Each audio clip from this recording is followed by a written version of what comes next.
जय हिंद स्टूडेंट। देखिए, आपकी सुविधा के लिए हम प्लेलिस्ट बना दिए हैं। प्लेलिस्ट में बाकी की 3 वीडियोज आपको मिल जाएंगी। इसी चैनल के प्लेलिस्ट में आप जाएंगे तो 1 word substitution for air force navy Agniveer के नाम से प्लेलिस्ट बन गई है और वहां पर बाकी के 3 वीडियो भी आपको मिल जाएंगी और ये वाली वीडियो भी प्लेलिस्ट में डाल दिया जाएगा। ठीक है, तो आइए 1 वर्ड सब्स्टिट्यूशन का यहाँ पर पहला क्वेश्चन देखते हैं। बहुत ही इंपॉर्टेंट क्वेश्चन है। लिखा हुआ है अवॉइडिंग वेस्टेज, यानी कि देखिए बात ये कर रहा है ना कि व्यर्थ की चीज़ों को या खर्च जो किए गए हैं धन या समय के संबंध में एक अच्छा मूल्य या समय देना, यानी कि जो खराब चीज़ें उसको अवॉइड करना। तो यहाँ पर जो ऑप्शन हो जाएगा वो ऑप्शन नंबर बी हो जाएगा, इकोनॉमिकल। इकोनॉमिकल का मतलब क्या होता है सर? इकोनॉमिकल का मतलब होता है किफ़ायती। सर जी बाकी के ऑप्शन भी समझा दीजिए। तो देखिए बाकी के ऑप्शन में जो लिखा हुआ है इकोनॉमिक्स, पहले तो ये समझिए कि ऑप्शन बी सही है। इकोनॉमिक का मतलब होता है आर्थिक। ऑप्शन सी में लिखा हुआ है मिनिमल। सर मिनिमल का मतलब होता है कम से कम। ठीक है, ऑप्टिमेशनल लिखा हुआ है ऑप्शन नंबर डी में। क्या लिखा हुआ है? ऑप्टिमेशनल। तो ऑप्टिमेशनल का मतलब होता है इष्टतम।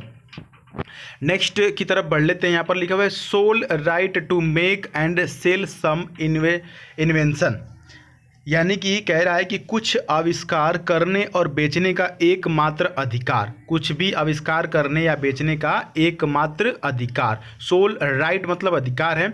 टू मेक एंड मेक मतलब बनाना या कि फिर सेल करना, बेचना।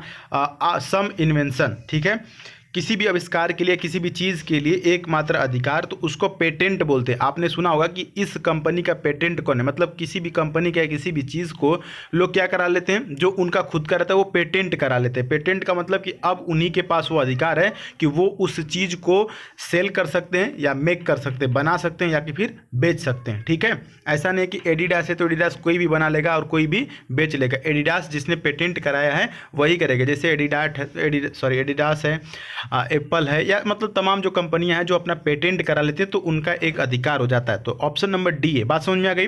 सर जी बाकी के ऑप्शन भी आप समझा दीजिए। देखिए फ्रेंचाइज का मतलब होता है विशेषाधिकार, एक रियायत बोल सकते हैं। जैसे कोई भी ब्रांड होता है तो उसकी एक फ्रेंचाइजी होती है। जैसे कि एमबीए चाय वाला है तो आप उसकी फ्रेंचाइजी ले सकते हैं, तो वो आपको एक विशेष अधिकार दे देगा। किस चीज़ का? अपना बोर्ड लगाने का, अपना नाम वो आपको देगा और उसके बैनर तले आप अपना शुरू कर सकते हैं बिजनेस, धंधा चाय वाला। ठीक है, तो इस प्रकार के ब्रांच को बोलते हैं फ्रेंचाइजी। ऑथराइज का मतलब क्या होता है सर? ऑथराइज का मतलब अधिकृत होता है, कह सकते हैं। किसी भी चीज़ का अधिकरण करना, दैट इज ऑथराइज। कहते हैं कि ये फलाना ऑथराइज किया हुआ है। डीलरशिप का मतलब आपको पता है। डीलरशिप का मतलब होता है विशिष्ट सामान या खास करके मोटर वाहन जो होते हैं उसको खरीदने या बेचना, अधिकृत करना, कहते हैं ना डीलर है, डीलरशिप करते हैं। नेक्स्ट क्वेश्चन की तरफ बढ़ लेते हैं। अगला है कि the scientific study of living organism, यानी कि जीवों का वैज्ञानिक अध्ययन। ठीक है, जीवों का वैज्ञानिक अध्ययन किसमें किया जाता है? बायोलॉजी। बायो शब्द भी कहीं पर आ जाए, बायो शब्द, बायो का मतलब ही होता है जीव। ठीक है, और लॉजी का मतलब अध्ययन। लॉजी LOGY शब्द कहीं पे भी है तो इसका मतलब समझना है टू स्टडी या कि फिर अध्ययन। बायोलॉजी का मतलब जीवों का अध्ययन, जीव का जिसमें अध्ययन किया जाता है, दैट इज बायोलॉजी। ठीक है, बाकी के ऑप्शन अगर यहाँ पर देखेंगे बायोकेमिस्ट्री लिखा हुआ है। बायोकेमिस्ट्री का मतलब होता है जीव रसायन। और ऑप्शन नंबर बी में लिखा हुआ है जूलॉजी। जूलॉजी का मतलब होता है जानवरों के व्यवहार, संरचना, शरीर का वर्गीकरण और विवरण का अध्ययन करना। ठीक है, बाकी ऑप्शन नंबर सी में देख सकते हैं कि ऑर्गेनिक केमिस्ट्री लिखा हुआ है। ऑर्गेनिक केमिस्ट्री का मतलब होता है कार्बनिक रसायन शास्त्र। तो समझ में आई बात? समझ में आ गई? अगले क्वेश्चन की तरफ बढ़ते हैं। अगला लिखा हुआ है यहाँ पर डियर स्टूडेंट कि one who lives for more than 100 years, यानी कि ऐसा व्यक्ति जो 100 साल से अधिक जीता है, व्यक्ति या औरत या कोई भी हो सकता है, कोई भी जीव हो सकता है, जो 100 साल यानी 100 साल से अधिक जीता है, उसको इंग्लिश में क्या कहते हैं? उसको बोलते हैं सेंटेनेरियन। क्या बोलते हैं? सेंटेनेरियन। ऑप्शन नंबर डी सही हो जाएगा। इसको याद रखिएगा, ये एयरफोर्स में कई बार पूछा गया है। सेंटेनेरियन, सेंटेनेरियन का मतलब होता है 100 वर्ष का। ठीक है, तो आप मान लेते कोई 100 साल का आपके यहाँ बाबा दादा हो गए तो आप उनको सेंटेनेरियन बोल सकते हैं, मतलब सीधे सीधे सेंटेनेरियन मतलब 100 साल का। बाकी के ऑप्शन समझेंगे। सेंट का मतलब संत होता है, यानी कि महात्मा। और ऑप्शन नंबर बी में लिखा हुआ है मीटियोरोलॉजिस्ट। मीटियोरोलॉजिस्ट का मतलब होता है अंतरिक्ष विज्ञान शास्त्री। ठीक है, बाकी ऑप्शन नंबर सी में देख लीजिए डेमेगॉग लिखा हुआ है, जिसका मतलब होता है प्रजानायक। नेक्स्ट आपके सामने है कि detaining and confining someone. Detaining and confining someone मतलब किसी को हिरासत में लेना और क्या करना? सीमित करना।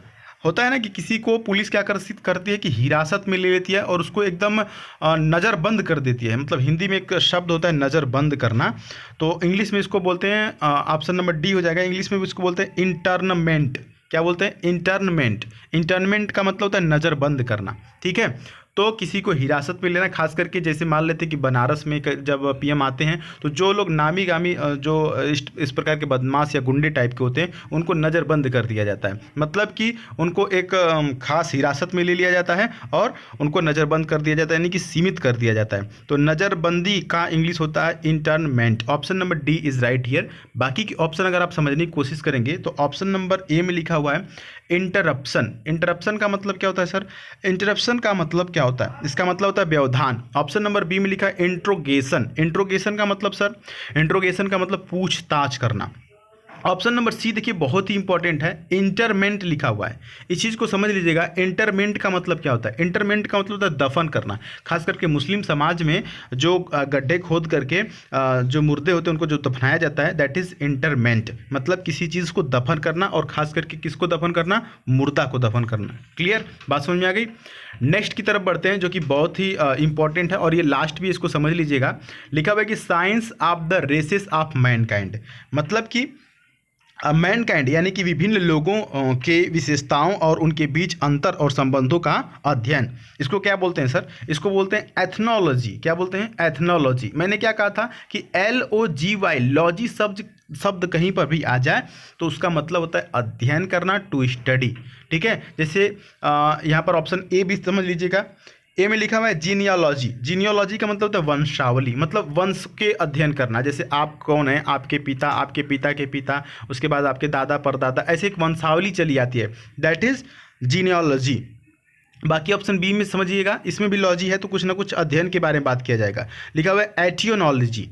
एटियोलॉजी का मतलब होता है रोग हेतु विज्ञान, यानी कि इसमें रोगों से संबंधित चीज़ों का अध्ययन किया जाता है। सोशियोलॉजी का मतलब क्या होता है सर? इसमें भी तो लॉजी है तो कुछ ना कुछ अध्ययन की बात की जाएगी। जी हाँ, सोशियो मतलब समाज से है और लॉजी का मतलब अध्ययन, जिसमें समाज का अध्ययन किया जाता है, दैट इज सोशियोलॉजी, जिसको एक शब्दों में समाज शास्त्र भी कह सकते हैं। तो डियर स्टूडेंट, यहाँ पर इतने आज हमने कराया, और इसकी प्लेलिस्ट भी है, प्लेलिस्ट भी जरूर विजिट कीजिएगा। साथ ही साथ अगर आप एयरफोर्स में अगर आप वाई ग्रुप का फॉर्म भरे हुए हैं तो आप प्लेलिस्ट जा करके देख लीजिए, वहाँ पर करंट अफेयर की भी प्लेलिस्ट बना दी गई। लगभग 8 वीडियो कंप्लीट हो गया है। तो उस करंट अफेयर को आप तैयार कीजिए, आप खुद से नोट्स बनाइए। पीडीएफ के चक्कर में मत पढ़िए। पीडीएफ आपको लेना है तो मार्केट से कोई बुक खरीद सकते हैं। पीडीएफ से पढ़ाई नहीं होती है। आप बल्कि पीडीएफ नहीं बनाना चाहते हैं, नोट्स नहीं बनाना चाहते हैं, तो उस वीडियो को 1 से 2 बार देख लीजिए या 3 बार देख लीजिए। आपको क्वेश्चंस आपके दिमाग में छप जाएंगे। उसके बाद एग्जाम में आएगा तो आपको जरूर याद आएगा। जब ऑप्शन देखेंगे तो आपको लगेगा कि हाँ सर ने इस चीज़ को बताया था, तो वहाँ से आप तैयार कर सकते हैं। तो अपने आप को समय दीजिए, और अगर आप एग्जाम निकालना चाहते हैं तो ज़्यादा नहीं, एटलीस्ट आप 4 घंटे की पढ़ाई डेली कीजिए। वक्त बहुत ही कम है, 4 घंटे की पढ़ाई कीजिए और बाकी के जो 2 घंटे वो रिवीजन कीजिए। डेफिनेटली आपका सिलेक्शन होगा। और खास करके आप चाहें तो आप डेली एक मॉक टेस्ट भी सॉल्व करें, और मैं कल से आपको मॉक टेस्ट देना शुरू कर दूंगा। उम्मीद है कि आपको मेरी बातें समझ में आई होगी। चैनल पर है तो सब्सक्राइब कर दीजिएगा, और अभी तक आप मेरी आवाज़ सुन रहे हैं तो इस वीडियो को ज़रूर लाइक करें, ताकि ये समझ में आए कि हमारी बातें आप तक पहुँच रही है।